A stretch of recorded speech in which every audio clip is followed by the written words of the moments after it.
Dans ma vidéo sur la biologie de Subnautica 1, je vous avais dit que je ferais Subnautica 2 avec vous en stream pour analyser ensemble l'univers et l'histoire. C'est ce qu'on a fait pendant plusieurs streams, jusqu'à finir ce qui était proposé dans cette première mise à jour. Puisqu'à l'heure où je tourne cette vidéo, on est le 26 juin 2026 et qu'on n'a qu'une bêta du jeu ouverte. Il va y avoir des mises à jour pour ajouter du contenu. Alors je compte évidemment faire une vidéo d'analyse de la faune et de la flore, comme j'avais fait pour le 1, mais je vais attendre que l'intégralité du jeu soit sortie. En attendant, je trouvais ça plus amusant de vous faire une vidéo théorie, en résumant tout ce qu'on a appris dans cette première bêta du jeu, et tout ce qu'on peut essayer d'imaginer pour la suite, l'univers, les personnages et l'histoire. Surtout qu'au fil de notre exploration, on a trouvé des trucs que j'ai pas vu dans d'autres vidéos analyse et théorie, donc je trouve que ça valait le coup de le partager. Du coup c'est un format moins analyse que enquête. Il y a forcément des choses que je vais dire ici qui se révéleront fausses dans les futures mises à jour. Mais c'est pas grave, parce que ce qui m'intéresse ici, ce sont surtout les réflexions, et ce qu'on peut essayer de deviner avec les quelques informations disséminées dès le début. Évidemment, on va pas mal spoiler le jeu, donc si vous l'avez pas fait, c'est pas grave parce qu'on va représenter ici les concepts fondamentaux, mais si vous comptez le faire,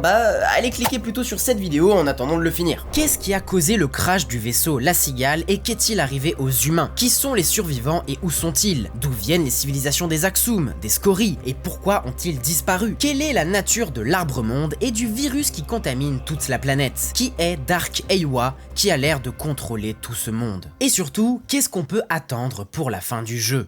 Alors, vu que la vidéo était longue et qu'on est en pleine canicule, d'ailleurs vous le voyez à ce décor, j'ai dû me délocaliser dans un endroit un peu plus frais parce que c'était intenable chez moi, j'ai décidé de diviser ces théories en deux vidéos. La première partie, que vous êtes en train de regarder, se concentrera uniquement sur le point de vue des humains, en retraçant tout ce qui leur est arrivé et tout ce qui les concerne. Et d'ici quelques jours ou une semaine grand max, il y aura une deuxième vidéo qui cette fois-ci s'intéressera à tout ce qui est le côté alien, c'est-à-dire les Axum, les Scories, l'arbre-monde et le protéavirus. Spoiler, je suis persuadé que les Scories c'est en fait les Léviathans collecteurs et que tout l'univers est contrôlé par un Léviathan de la taille d'une planète que j'ai surnommé Dark Eywa. Mais on en reparle plus dans ma seconde vidéo. On va commencer par reconstituer la chronologie des événements du jeu. Alors là, on est déjà face à un problème. On nous parle de plein d'événements, mais on ne sait pas quand est-ce qu'ils se déroulent et lesquels se sont passés avant ou après les autres. La première étape, ça va être donc de reconstituer les faits dans un ordre cohérent. Pour ça, j'ai divisé l'intégralité des événements en trois groupes majeurs. La première concerne les aliens, à savoir les architectes, les Axum et les Scories, dont on reparlera dans la seconde vidéo. Ensuite, on a deux chronologies à propos des humains survivants. D'un côté, on a plusieurs textes provenant des boîtes noires, des objets qui conservent la mémoire des derniers instants de vie des humains. Ces boîtes noires, elles affichent la date de la mort par rapport au présent des joueurs. En gros, on affiche « machin est mort il y a 250 000 heures », ce qui nous permet donc d'estimer la période des événements avant le jeu en tant que tel. On a 6 dates principales, à savoir 250, 245, 236, 235 et 230 000 heures. Si on convertit le nombre d'heures en années, mois et jours, on sait donc que les événements se sont déroulés quelque part entre il y a 28 et 26 ans dans le passé.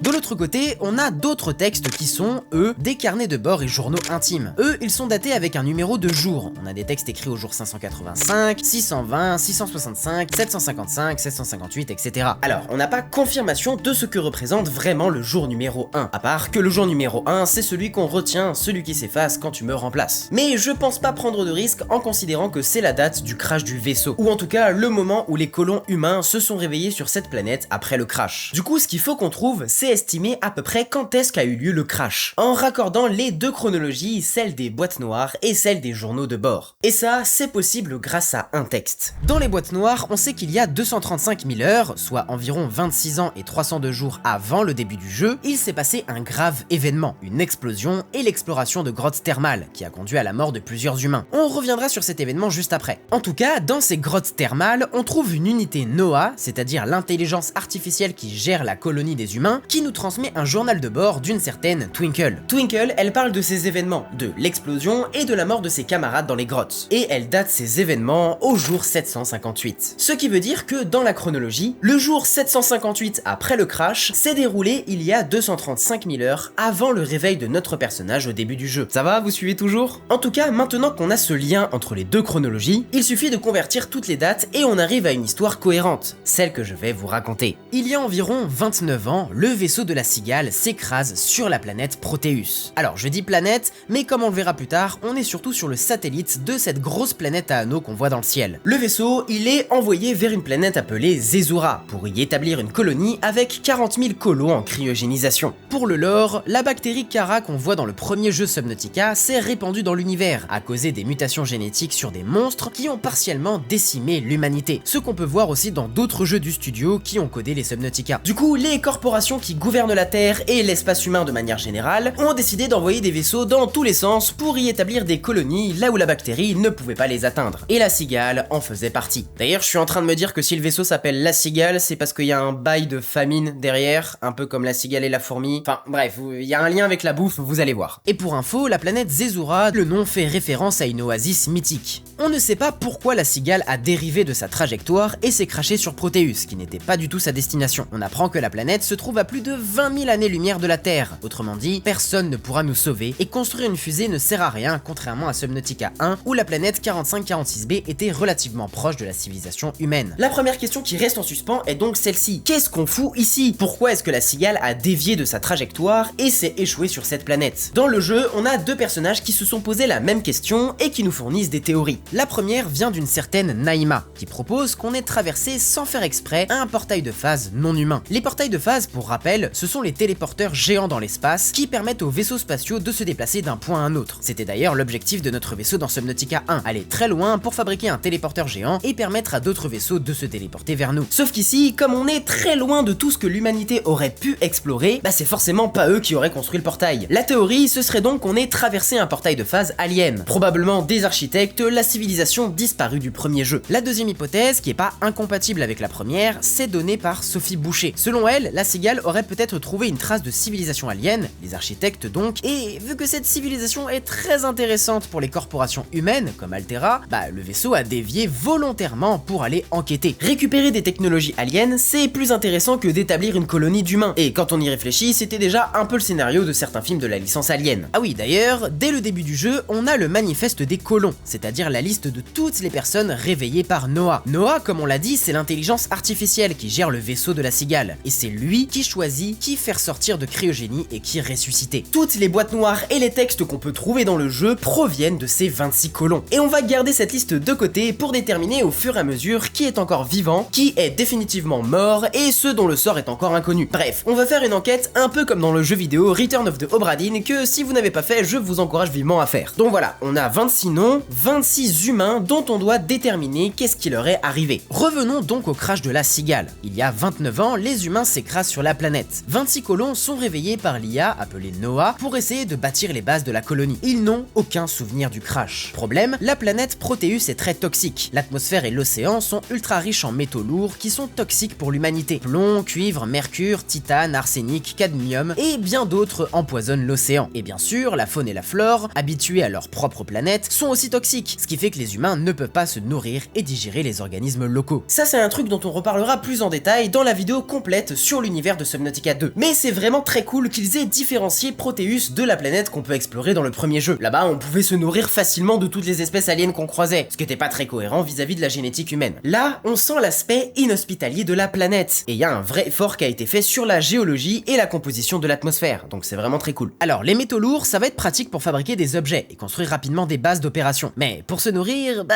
les humains, ils ont un problème. Dans un premier temps, ils arrivent à se débrouiller en récupérant quelques trucs dans les épaves de la cigale. Mais ils trouvent pas grand-chose. Et du coup, ils meurent souvent de famine et de malnutrition. Mais c'est pas grave, parce qu'ils peuvent ressusciter. Oui, parce qu'en gros, en ayant étudié la technologie alien des architectes, les humains ont découvert comment fabriquer des lits biotiques, des appareils qui peuvent reconstituer les corps et même l'esprit d'humain. Une fois que tu meurs, tu produis une boîte noire qui envoie les données au lit biotique auquel tu es associé et permet de lancer ce qu'on appelle une réimpression sous la supervision de l'intelligence artificielle Noah. Ça va être important pour la suite. D'ailleurs, quand on commence le jeu, on constate qu'une des combinaisons est manquante et qu'il y a un cadavre dans l'eau avec une boîte noire. Et du coup, une théorie, c'est que ce cadavre, en fait, c'est une version précédente de notre joueur. On s'est réveillé sans souvenir, on a essayé d'aller dans l'eau, la pression nous a tués et on a été réimprimé. Et là, on a récupéré l'adaptation biologique pour résister à la pression et continuer le jeu. D'ailleurs, en parlant du joueur, la théorie que j'avais pendant tous les streams sur le jeu, c'est que notre personnage, ou les personnages personnages dans la version multijoueur, ce soit des versions réinitialisées des colons. Ce qui veut dire que parmi la liste des 26 colons humains qu'on a, il y en a 4 qui sont en fait les joueurs, que Noah aurait ressuscité mais en effaçant la mémoire. Pendant les lives, on a essayé de deviner qui on pouvait être, et on a fait plein d'hypothèses. Mais après avoir lu toutes les fiches disponibles dans le jeu, j'ai eu une meilleure idée que je vous partagerai à la fin. En tout cas, les humains, grâce à ces lits biotiques, sont virtuellement immortels. Quand tu meurs, tu es réimprimé.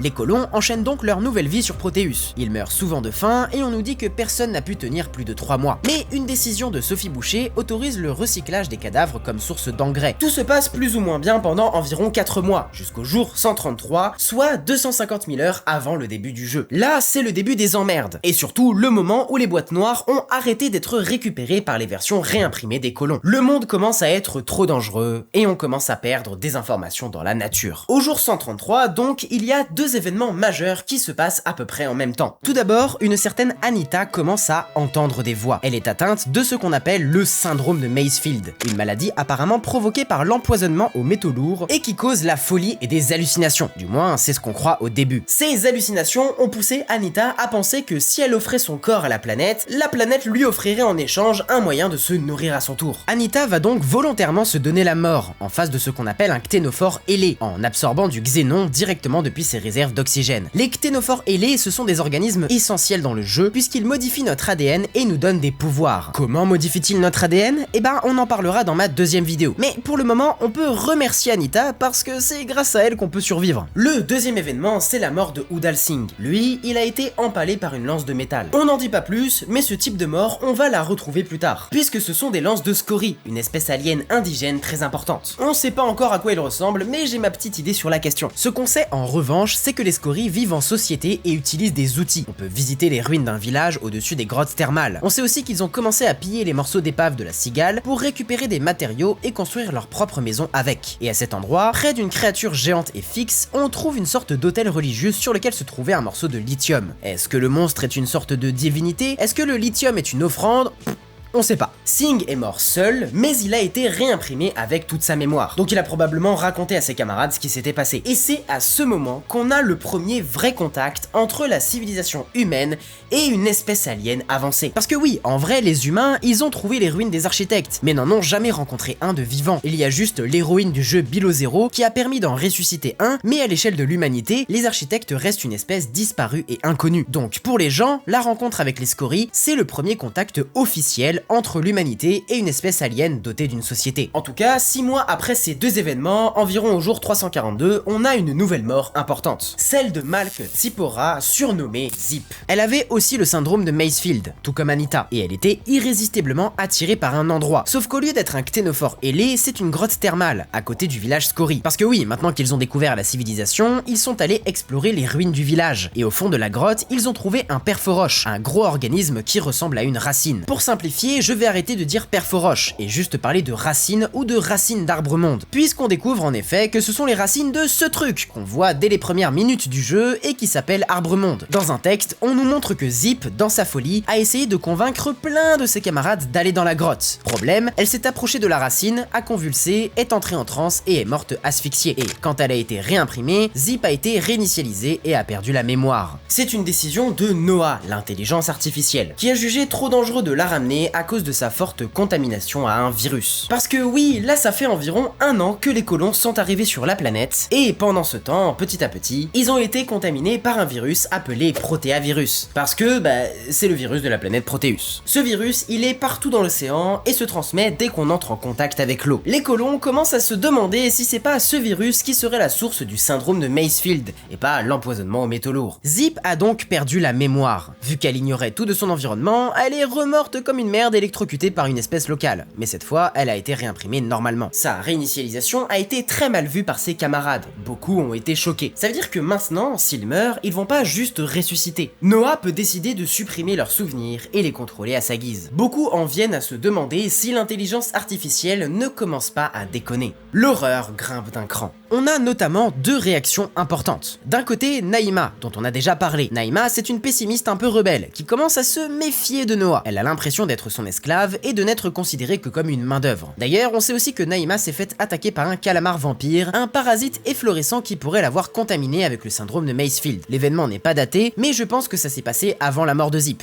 Donc en résumé, Naïma commence à devenir un peu folle et se méfie de l'intelligence artificielle. Au même moment, on a la réaction d'Anita, celle qui entendait des voix. Elle a de plus en plus de délire et réfléchit au concept de jubilé. Le jubilé, c'est un mot d'origine biblique qui est associé à la libération des esclaves et l'annulation des dettes, ce qui correspond parfaitement à la situation des colons. Parce qu'on l'a pas dit, mais s'ils sont sur ce vaisseau spatial, c'est en punition pour rembourser les dettes qu'ils doivent à une corporation. Anita pense donc que Noah a peur de ce qui se trouve dans les grottes, parce que ça pourrait libérer les humains de sa domination, et il aurait effacé la mémoire de Zip pour le cacher. Anita veut donc chercher son propre jubilé, une manière de survivre tout en se libérant de ses chaînes, et elle est persuadée qu'elle trouvera ça dans l'océan de Proteus. Encore environ 6 mois plus tard, au jour 550, on a une nouvelle mort de Udal Singh, cette fois d'une luxation cervicale. Son corps a été soulevé et déplacé rapidement, et sa tête et colonne vertébrale ont été compressées. Il est mort seul, donc 1 an et 1 mois après sa première mort face aux scories. On n'a pas d'explication sur ce qui l'a tué, ou alors si, je l'ai juste raté parce que j'avoue que j'ai plus aucun souvenir d'où j'ai trouvé sa boîte noire. Donc n'hésitez pas à compléter en commentaire. Même si, vu la description de sa mort, j'ai l'impression qu'il s'est surtout fait détruire par la créature qu'on avait vue tout à l'heure avec l'hôtel religieux des scories. En tout cas, on sait qu'il a été réimprimé sans être réinitialisé,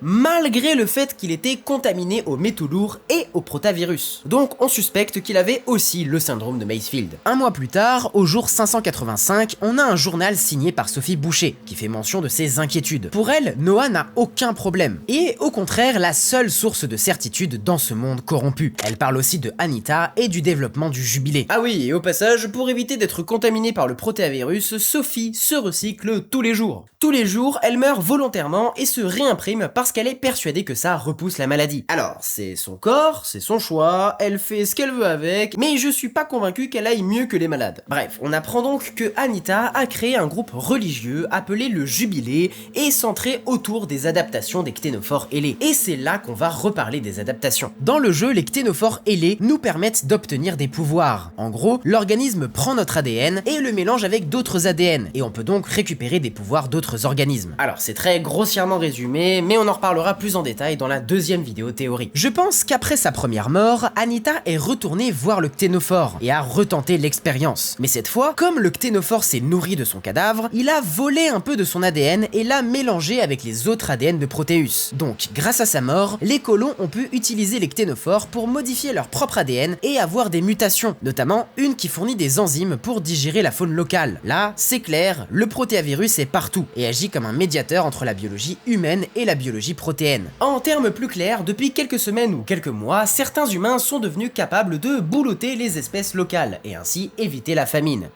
Merveilleux. Quelques temps plus tard, Sophie, qui soupçonne Anita et les autres d'avoir le syndrome de Macefield et d'être fous, interdit le traitement médical des malades. En gros, elle veut que les gens contaminés restent contaminés pour pouvoir les étudier, voir comment le virus se développe et éventuellement trouver un remède. Mais ça ne plaît pas aux autres, en particulier à Anita et 5 autres personnes, tous membres du groupe Jubilé, qui décident de quitter leur habitat pour protester. Ils s'en vont le jour 620 après le crash et rejoignent le camp numéro 1 au nord. On sait pas exactement qui sont les 5 personnes avec Anita, à part D. Rhiannon, qui dans un texte affirme clairement les avoir rejoints. Quant aux 4 autres, on peut juste faire des suppositions. Déjà, il y a soit King Shing, soit Enebish, parce qu'on n'en parle jamais. On n'a aucune boîte noire ou info à leur sujet, donc ils n'ont pas dû rester dans la colonie principale. Et d'un point de vue méta, vu que dans les prochaines mises à jour, on va sûrement enquêter sur le jubilé, c'est logique que le jeu nous garde certains noms pour plus tard. Je dis l'un ou l'autre et pas les deux, parce que j'en soupçonne un d'être un personnage important dont on reparlera plus tard et qui ne peut pas être avec le jubilé. Ensuite, pour les 3 autres, je pense que ce sont Singh, Iso et Mel. Je dis ça parce qu'on les trouve tout le temps ensemble, qu'on a des infos comme quoi ils sont potes et que leur sort est inconnu. On va les revoir dans l'histoire, mais ils ne sont pas définitivement morts et n'accompagnent pas le groupe des survivants. Donc, en théorie, ils seraient partis avec le jubilé, sachant que Singh est censé être atteint par le virus et qu'on trouve des messages de Singh et Iso dans le camp 1 où s'est installé le jubilé. On aura sûrement des réponses dans les prochaines mises à jour, mais voilà, pour moi le jubilé, il est composé de ces 6 personnes. Sophie, la big boss, les laisse partir, mais elle est persuadée qu'ils sont tous contaminés par le virus qui les pousse à s'approcher de l'arbre-monde. Elle s'inquiète aussi du sort de l'écosystème si le jubilé commence à boulotter tous les poissons qu'il trouve. Et elle prévoit d'en discuter avec Naïma, chose qu'elle va finir par faire au jour 665,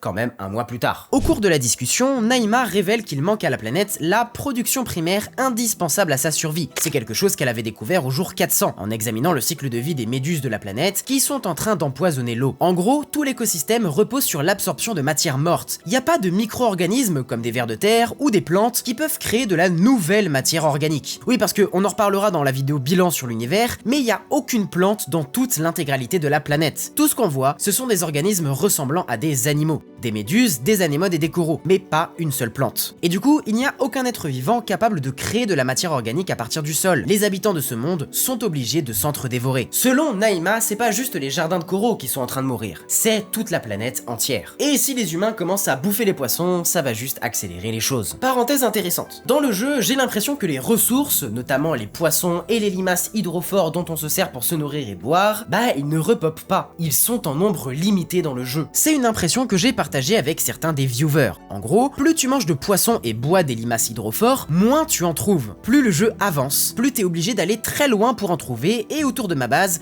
y a presque plus rien. C'est peut-être juste une impression, hein, peut-être qu'il faut juste que les serveurs remettent un peu de loot. Mais je pense plutôt que le gameplay incorpore cette idée d'écosystème qui meurt. Plus les joueurs consomment, moins il y a de ressources. Si c'est le cas, c'est une idée de génie pour mélanger le world building et le gameplay, ce qui est déjà le cas avec les réimpressions. Notre joueur n'est pas juste mort parce que c'est un jeu, il meurt dans l'histoire du monde. Et ça justifie d'un point de vue narratif qu'on puisse ressusciter et retourner là où on est mort pour récupérer notre équipement sur notre boîte noire. Donc dites-moi en commentaire si vous avez eu la même impression que nous, et si vous aussi vous avez remarqué qu'il y avait moins de ressources quand vous consommiez trop. En attendant, reprenons le déroulé parce qu'on s'approche de la fin de l'histoire. Au jour 717, on a une nouvelle découverte. Un groupe constitué d'au moins Mantis, Singh, Iso et Mel découvre les ruines d'une autre civilisation alien, les Axum. C'est une civilisation disparue et pour l'instant, on va la dissocier des Scories. On va considérer pour le moment qu'il y a d'un côté les Scories et de l'autre les Axum. Mais on clarifiera la situation dans la seconde vidéo théorie qui leur est dédiée. À noter aussi que d'après le texte, c'est l'ordinateur qui a nommé la civilisation Axum. Comment cet ordi avait accès à ce nom? On sait pas. Mais anecdote marrante, Axum vient sûrement du royaume d'Axum, un vrai royaume qui a existé en Afrique entre le 4e siècle avant notre ère et jusqu'à environ le 6e siècle après. Donc quand même environ 1000 ans. Et d'ailleurs, dans mon propre univers fictif, là où j'écris mes bouquins, il y a un royaume qui s'appelle le royaume d'Axum. Donc j'avoue que c'était assez marrant de le croiser dans le jeu. Les humains sont donc tombés sur des ruines Axum qu'ils appellent Karakorum, qui, fun fact, était au 13e siècle la capitale de l'empire mongol. Là, Mantis tombe sur une centrale électrique. Il veut la réparer, mais pour comprendre son fonctionnement, ils ont besoin d'un scanner amélioré qui peut lire les bactéries, puisque les Axum ont une technologie bactérienne. Les explorateurs demandent donc à Naïma de créer un super scanner, celui qu'on acquiert vers la fin du jeu pour avoir des biomodes. Au passage, ils se rendent compte que la centrale a été sabotée volontairement. J'insiste sur le mot volontairement et ce sera une information importante pour plus tard. Juste après cette découverte, le groupe s'est fait attaquer par des Scories. 3 personnes sont mortes. Tuba et Singh ont été empalés par les lances de métal des Scories, tandis qu'un alien a arraché les bonbonnes d'oxygène de Mel qui est morte asphyxiée. Iso, lui, n'a pas été tué mais enlevé par les Scories. Il a été emmené dans un morceau d'épave de la cigale. Il pense que les aliens veulent qu'il leur montre comment fonctionne leur propre technologie. Il comprend alors que les Scories ont une civilisation développée, mais qu'il s'est passé une catastrophe à cause de la technologie. Iso comprend aussi que, je cite, « quelqu'un a commis une erreur il y a longtemps, et que c'est peut-être l'un de nous. Peut-être qu'ils nous voient arriver et se disent, tiens, c'est ce criminel en carton qui revient une nouvelle fois d'entre les morts. » En gros, selon lui, quelqu'un parmi les humains a fait quelque chose qui a énervé les Scories. Les humains ne s'en rappelleraient pas, peut-être parce que Noah les aurait réimprimés sans souvenir. Ou bien peut-être que c'était Udal Singh pendant son premier contact avec les Scories. Après tout, il a peut-être juste informé ses potes qu'il y avait des aliens, et il a pas osé avouer qu'il avait fait une connerie. Ou encore, c'est juste le fait d'avoir pénétré dans les ruines de Karakorum, qui a l'air d'être un site sacré pour les Scories. Après ça, Iso est mort asphyxié à cause de, je cite, une bouteille d'eau douce qui lui a été enfoncée de force dans la bouche. Ah oui, au passage, lorsque Mel et Singh ont été tués par les Scories, ils ont été directement réimprimés. Ils ont informé Sophie Boucher, la Big Boss, de ce qu'il se passait, et Sophie a envoyé Ruby pour les aider. Malheureusement, Ruby a servi à rien et est morte perforée par plusieurs défenses à pointe d'uranium. Ok, à ce niveau-là, les humains sont divisés en 2 groupes. Le groupe de Sophie, dans leur base habituelle, et le groupe du Jubilé, dirigé par Anita. Ils ont découvert une civilisation civilisation alien indigène et agressive, les scories, et une civilisation disparue mais très avancée avec une technologie bactérienne, les Axum. Pour l'instant, à part Zip, personne n'a été réinitialisé ou est mort définitivement. Mais ça va changer avec la suite des événements. Et juste avant, si cette vidéo vous plaît, n'oubliez pas de la liker et de vous abonner si c'est pas déjà fait. Déjà pour pas louper l'épisode 2 des théories, mais aussi parce qu'on fait plein de trucs sur cette chaîne. Essentiellement autour du world building, c'est-à-dire l'art de créer des univers, et le storytelling, c'est-à-dire l'art de raconter des histoires. Peu importe le média, que ce soit des jeux de rôle, des jeux vidéo, des films, des séries, des mangas ou des romans. Venez aussi nous rejoindre sur Twitch où on fait à la fois du gaming pour justement analyser et théoriser sur le lore et l'univers, mais aussi des ateliers de création où on imagine ensemble des villes volantes, des civilisations d'hommes plantes ou encore des systèmes de magie basés sur des bactéries. Et puis il y a aussi le Discord de la commu si vous voulez partager et avoir des conseils d'autres créateurs et créatrices. Et pour me soutenir, vous avez le lien de mon Tipeee dans la description. Bon, maintenant que j'ai fait ma pub, revenons à la fin de l'humanité. Quelques mois plus tôt, Wander, la fille de Mogami, est morte en combattant un parasite efflorescent près d'un cténophore ailé. Alors l'efflorescence, j'ai pas expliqué ce que c'était parce que c'est un peu compliqué, mais on s'y intéressera dans la seconde vidéo théorie. En tout cas, Wander s'est faite contaminer par le protéavirus et a compris qu'en fait, l'efflorescence et le syndrome de Macefield, ce sont deux choses différentes. Et elle en informe le Dr Wu. Le jour 755, le Dr Wu confirme sa théorie et découvre que c'est bel et bien le protéavirus qui est la cause du syndrome de Macefield, la folie qui pousse à vouloir donner son corps aux racines de l'arbre-monde. Mais qu'il y a en fait deux versions du virus. Le second, c'est un variant, la souche qui est responsable des efflorescences. Cette découverte a permis au Dr Wu de créer un appareil, le résonateur sonique, pour qu'il détruise les cristaux viraux de la souche efflorescente. En clair, les humains ont un moyen de détruire le virus agressif. Ça n'a pas plu au virus en question, qui, comme on le soupçonne, serait conscient et intelligent. Et 3 jours plus tard, il provoque une crise de démence chez certains membres de la colonie qui provoque une émeute. Et là, on arrive au climax de l'histoire. Naïma est atteinte du syndrome de Macefield depuis quelque temps. Elle a des réflexions sur la mort et pense que le syndrome de Macefield est un mensonge, un moyen de cacher la vérité. Les humains doivent mourir, tous. L'humanité doit s'effacer et la seule solution pour atteindre le bonheur, c'est d'offrir son corps à la planète pour faire don de ses nutriments. Pour ça, Naïma veut se rebeller contre Noah et empêcher les résurrections. Avec l'aide de 2 camarades, Chap et Mantis, ils arrivent à provoquer une explosion dans l'habitat des colons. Dans l'explosion sont tués à minima Chap, Mantis et Mogami. Ensuite, à cause de l'explosion, un incendie s'est déclaré. Pour l'éteindre, Noah a décidé d'ouvrir le passe-coque pour inonder l'habitat et éteindre le feu. Dans l'inondation sont morts encore plein de gens, dont au moins Quaker, le Dr Wu et Euterbiche qui est surnommé Chose 2. L'explosion a détruit la plupart des lits biotiques, ce qui a empêché les victimes d'être réimprimées. Et de toute façon, un peu avant leur mort, ils avaient été classés ne pas réimprimer. Ce qui veut dire que toutes les personnes mortes dans l'explosion ou noyées juste après sont définitivement mortes. Elles ne peuvent pas être réimprimées dans l'immédiat et n'ont plus aucun rôle à jouer dans la suite de l'histoire. Naïma a réussi à survivre et a volé un véhicule pour se diriger vers l'arbre-monde. Sophie la poursuit en prenant à son tour un autre véhicule. Elle était persuadée qu'il fallait tuer l'arbre-monde pour stopper le syndrome de Macefield. Après l'explosion, un groupe de 11 survivants, dont la liste complète s'affiche juste ici, ont décidé de se diriger vers l'est. Leur plan, aller à la baie au Tétard, récupérer un véhicule et se diriger vers les ruines de Karakorum pour y fonder un nouveau campement. Sur le trajet, ils sont attaqués par des brise-moelles. Vous savez, ces petits bébous trop mignons là, les trucs trop choux. Ruby a tenté de les éloigner du groupe et a été tuée par fracture de la moelle épinière. Elle est donc morte, boulottée par une créature. Détail intéressant, sa boîte noire nous dit qu'elle a opéré un transfert vers un lit biotique inconnu. Aucune donnée télémétrique de retour n'a été reçue, il est impossible de déterminer le statut de Ruby. Il y a donc quelque part un lit biotique caché qui n'est pas relié à Noah et qui a peut-être réimprimé Ruby. Au passage, durant l'attaque du brise-moelle, Tuba a fui et s'est cachée dans un compartiment. Elle voulait rejoindre le jubilé d'Anita, mais un brise-moelle bloquait l'accès à l'extérieur. Elle n'a pas pu sortir et est morte seule de déshydratation. Pareil, elle s'est peut-être faite réimprimer dans le lit biotique inconnu. Les survivants sont bel et bien arrivés à la baie à Tétard, mais il n'y en avait plus aucun. Les derniers véhicules avaient été récupérés par Sophie et Naïma pour leur course-poursuite. Et de toute façon, ils avaient besoin de la clé d'accès que Zip avait perdue lorsqu'elle est morte et s'est faite réinitialiser dans les grottes thermales. Le groupe a fait un vote adultes ont décidé de retourner au sud-ouest dans les grottes thermales, où se trouverait la clé d'accès de Zip. Les 9 colons restants sont donc partis à la recherche de la boîte noire. Mais une fois dans les grottes, ils ont tous été pris d'une crise de démence et sont morts asphyxiés. Le syndrome de Macefield a encore frappé et a poussé les colons à offrir leur corps au père Foroche pour nourrir l'arbre-monde. Une seule personne n'a pas déliré. Quelqu'un qui n'était apparemment jamais sorti dans l'océan auparavant sur ordre de Sophie, parce qu'elle détenait soi-disant un secret. Et cette personne n'avait aucune adaptation pour manger la nourriture locale. Donc quelqu'un qui n'a a priori jamais été infecté par le protéavirus. Et surtout, quelqu'un qui ne figure pas sur la liste des colons. Ou du moins à ma connaissance, même si je pense que c'est évidemment un surnom pour quelqu'un qui est sur la liste. Il s'agit de Twinkle, celle qui nous a permis dans son journal de relier les deux chronologies. Pourquoi est-elle restée à l'intérieur pour sa sécurité? On n'a aucun moyen de le savoir. Ce qu'on sait, c'est que Sophie voulait plus que tout que Twinkle conserve la mémoire parce qu'elle avait un secret, et que si elle sortait, elle prenait le risque d'être infectée par le virus et donc d'être réinitialisée à sa mort, éliminant le secret de sa mémoire. On n'en sait pas plus. À moins que... Dans le manifeste des colons, il n'y a que 2 individus qui pourraient être Twinkle, parce que pour tous les autres, on a leur identité, leur surnom et on sait quand ils sont morts. Par élimination, il ne reste que 2 noms du manifeste, King Shing et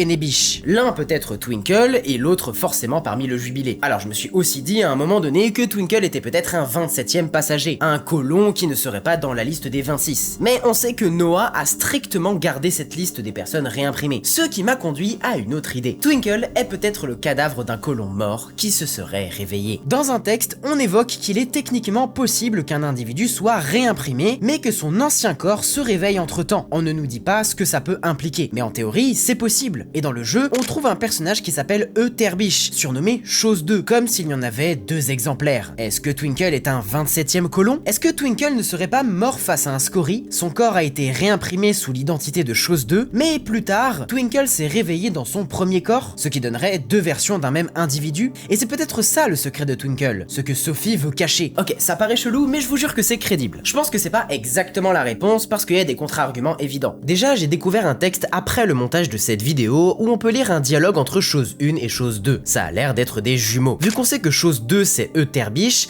et que ça ressemble vachement au nom Enebish, je pense que Chose 1 c'est bel et bien Enebish. C'est pas la première fois dans le jeu que 2 noms très proches désignent des frères et sœurs, comme on l'a vu pour Under et Wonder. On sait également que Chose 1 ne souhaitait pas être réimprimé, car c'était en opposition avec ses valeurs bouddhistes. Donc soit Yel est mort au bout de 3 mois à cause de la famine et n'a jamais été réimprimé, soit Yel a été imprimé de force, réinitialisé par Noah, peut-être sous l'identité de Twinkle. Mais en tout cas, je pense que c'est un bail de ce style. Twinkle, ce serait un bug de la matrice. Quelqu'un qui ne devrait pas exister à cause d'un paradoxe avec les lits biotiques. Dites-moi en commentaire si j'ai loupé des infos qui confirment ou au contraire infirment ces théories, et si vous avez de meilleures idées pour son secret, n'hésitez pas à les partager. En tout cas, Twinkle n'a pas déliré dans les grottes et s'est suicidé en détachant les bonbonnes d'oxygène pour se réimprimer à côté. Problème, puisque les colons étaient tous atteints de la maladie, Noah refusait de les réimprimer. Finalement, Twinkle a pu forcer Noah à réimprimer Ganzo, qui était le premier sur la liste. Mais c'est tout. Tous les autres survivants sont morts. Et enfin, 6 mois après cette catastrophe, au jour 987 après le crash du vaisseau et 230 000 heures avant le début du jeu, on a le tout dernier événement recensé par les colons. Anita, la chef du jubilé, est morte à nouveau en se suicidant de la même manière que la première fois, cette fois au niveau d'un autre cténophore ailé en bas de la centrale de Karakorum. Mais cette fois, elle était entourée de son groupe du jubilé et personne n'est intervenu pour empêcher sa noyade. Soit ils l'ont tuée, soit, vu que la mort est la même que la première, elle a encore décidé de mourir pour offrir son corps à un cténophore et ainsi développer une nouvelle adaptation. En tout cas, la boîte noire d'Anita a elle aussi transféré les infos à un lit biotique inconnu et non connecté à Noah, donc peut-être qu'elle est toujours vivante quelque part. Ensuite, plus rien ne se passe jusqu'à il y a 20 000 et 10 000 heures avant le début du jeu. Là, on nous dit qu'un groupe d'entités non humaines est entré dans une base il y a 1 an. Soit c'était des scories, soit le jubilé, qui aurait subi tellement de modifications génétiques que Noah ne les a pas associés à des humains. Et il y a 2 ans, un câble a été sectionné dans l'habitat au nord, et la baie de Stase 3, là où on se réveille, a été soulevée et déplacée dans le gros trou au début du jeu. Alors il y a un truc que j'ai laissé de côté jusqu'ici parce que ça posait un problème dans la temporalité. Comme j'ai dit, le câble a été sectionné il y a 20 000 heures, soit 2 ans avant le début du jeu et 23 ans après la mort de la plupart des colons. Sauf que, on a un texte que j'ai découvert très tard dans le jeu et qui indique que c'est le jubilé qui a coupé le câble qui reliait le camp 1 à la baie de Stase 3, et on nous dit que ça a eu lieu au jour 648. Ce qui n'est pas possible, on est d'accord. Et j'ai refait les calculs plusieurs fois. Tout s'emboîte parfaitement sur toutes les autres dates et il y a plusieurs sources qui confirment l'association du jour 758 aux événements d'il y a 26 ans. Je vous jure, c'est béton. Le jour 758, ça s'est déroulé il y a 235 000 heures. Alors, le journal du jour 648, il s'intègre bien dans la chronologie, ça fait sens avec tout le reste. Le seul truc qui pose vraiment problème, c'est la donnée de 20 000 heures. Tous les autres événements se sont passés il y a plus de 200 000 heures, donc ils sont tous plus ou moins en même temps il y a 26 ans. Il y a vraiment que celui-là qui est extrêmement récent. Du coup, il y a 4 hypothèses qu'on peut faire. Premièrement, je me suis trompé dans les calculs, mais comme j'ai dit, il y a plusieurs sources qui confirment ce que j'ai dit, j'ai refait plein de fois, normalement on est bon. Deuxième hypothèse, Noah a mal calculé la durée. Après tout, le terminal Noah qui nous donne l'info des 20 000 heures était éteint, c'est nous qui l'avons rallumé. Donc peut-être que lui n'a enregistré que 20 000 heures et s'est coupé après l'explosion, mais qu'en fait, il s'est passé beaucoup plus de temps. Troisièmement, il y a eu 2 câbles coupés, l'un au jour 648, l'autre il y a 2 ans, mais ça me paraît pas très plausible. Et dernièrement, les développeurs se sont plantés et ont oublié un chiffre dans les 20 000 heures, par exemple 240 000 et quelques. Possible, mais peu probable. Je pense que la meilleure réponse, c'est la deuxième hypothèse, donc je vais rester là-dessus tant que j'ai pas plus d'infos. Nouvel ajout montage, avec une 5e possibilité. Oui, je fais une correction sur une correction parce que j'ai connecté quelques neurones cette nuit avec des infos que j'ai pas encore exploitées. Mais en gros, dans le texte où Naïma dit s'être fait attaquer par un calamar parasite, elle cite le nom de Maddy, nom qui ne figure pas parmi la liste des 26 colons, c'est quelqu'un d'autre. Ensuite, dans un autre texte, on apprend que Zip a trouvé le cadavre de Naïma dans l'eau. Naïma ne se souvient pas de cette mort et suggère qu'elle a été réinitialisée par le passé. Elle pense même qu'elle faisait partie de l'expédition qui a bâti le camp 1. Parce que oui, j'avais pas percuté tout de suite, mais on en parle dans cet autre texte de Sophie. En fait, aucun colon ne se souvient avoir construit le camp 1. C'est donc une base qui a été bâtie avant leur réveil, soit par d'autres humains, soit par eux-mêmes avant de perdre la mémoire. Ce qui sous-entend 2 choses. Déjà, le jour 1 de la chronologie n'est probablement pas le jour du crash, c'est juste le jour du réveil des colons. Peut-être qu'il y a eu plusieurs cycles de réinitialisation avant. Et le texte où Naïma parle de Maddy ne fait pas du tout partie de la chronologie principale, mais s'est déroulé dans sa précédente vie, avant qu'elle ne perde la mémoire. Et c'est à cette époque que l'on parle du syndrome de Macefield. Parce que pendant tout le jeu, je me suis demandé pourquoi ça s'appelait comme ça. Je pensais avoir des réponses à la fin, mais non. Donc je pense que Macefield, ça devait être un nom important dans la précédente chronologie, et Noah l'a transmis aux humains sans leur dire ce que c'était. Et en fait, les humains sont peut-être sur cette planète depuis 200 ans, mais comme ils perdent constamment la mémoire, personne ne s'en rend compte. Ce serait donc dans une version antérieure de leur vie qu'ils auraient énervé les scories, et peut-être même que ce sont les humains qui ont saboté la centrale électrique il y a 250 ans. Seulement, personne ne s'en souvient car ils sont tous morts depuis. Ce qui pourrait aussi expliquer les problèmes de temporalité à cause du câble coupé. En fait, il y a plusieurs échelles de temps et pas une seule. Et peut-être même que Maddy, c'est le vrai nom de Twinkle, une version réimprimée d'une colon qui a bâti le camp 1 et qui ne figure pas parmi les 26 humains réveillés par Noah. Et en vrai, si j'étais le scénariste du jeu, c'est sûrement ce que j'aurais fait. T'as le potentiel de ressusciter en boucle des individus et leur faire perdre la mémoire. C'est la meilleure façon de jouer avec la perception du temps et leur faire croire qu'ils ne sont là que depuis quelques mois, alors qu'en fait ça fait plusieurs siècles. Perso, j'aurais même fait une boucle. À la fin du jeu, on se rend compte que l'objectif, c'est de saboter la centrale et de mourir en perdant la mémoire, pour recommencer un nouveau cycle. Bref, l'avenir nous dira ce qu'il en est, mais revenons à la vidéo principale. Ok, si on résume,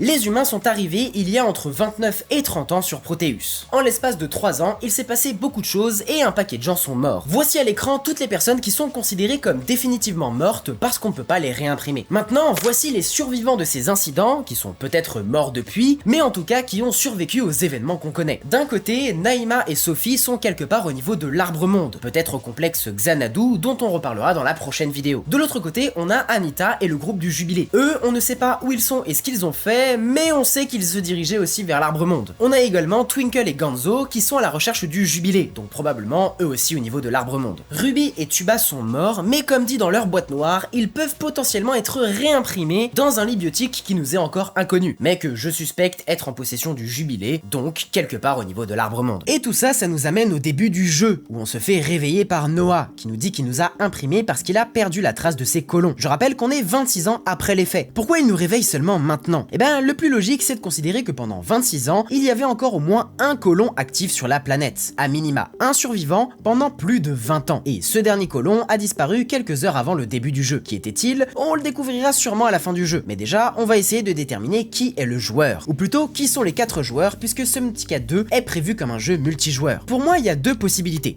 Soit nous sommes les réincarnations de membres survivants du Jubilé, qui sont censés être 6 on le rappelle, soit Ganzo et Twinkle ont rejoint Naima et Sophie, ou alors Ruby et Tuba, et on joue leur réimpression. Dans tous les cas, pour moi c'est évident que les 4 personnages incarnés par les joueurs, ce sont des versions réimprimées et réinitialisées sans mémoire des 26 colons de départ. On le saura probablement dans la suite du jeu. Mais avant ça, l'enquête continue. Il faut qu'on réponde à des questions importantes. Qui sont les Axum? Qui sont les Scori? À quoi ressemble-t-il et que leur est-il arrivé? Quelle est la vraie nature de l'arbre monde? D'où est-ce qu'il vient? Et pourquoi est-ce qu'il produit du protéavirus? Toutes les questions, je les traiterai dans une seconde vidéo théorie qui sera disponible d'ici quelques jours sur cette chaîne YouTube. Donc pensez à vous abonner pour ne rien rater. Quoi qu'il arrive, sachez que dès qu'il y aura une prochaine mise à jour, on la fera probablement en live sur Twitch, pour réfléchir tous ensemble et faire avancer l'enquête. Donc venez nous rejoindre si ça vous intéresse, les liens sont dans la description. Comme j'ai dit, c'était un format enquête, donc si vous regardez cette vidéo alors que l'intégralité du jeu est sortie, il y a plein de choses qui se sont avérées fausses, et j'ai forcément eu tort sur plein de trucs. Mais pour le moment, je vous attends en commentaire pour voir ce que vous en pensez, et si vous avez trouvé des informations que j'aurais loupées, ou simplement pour me donner vos propres avis sur les théories. Bref, on se retrouve la semaine prochaine pour la partie 2, et d'ici là, portez-vous bien.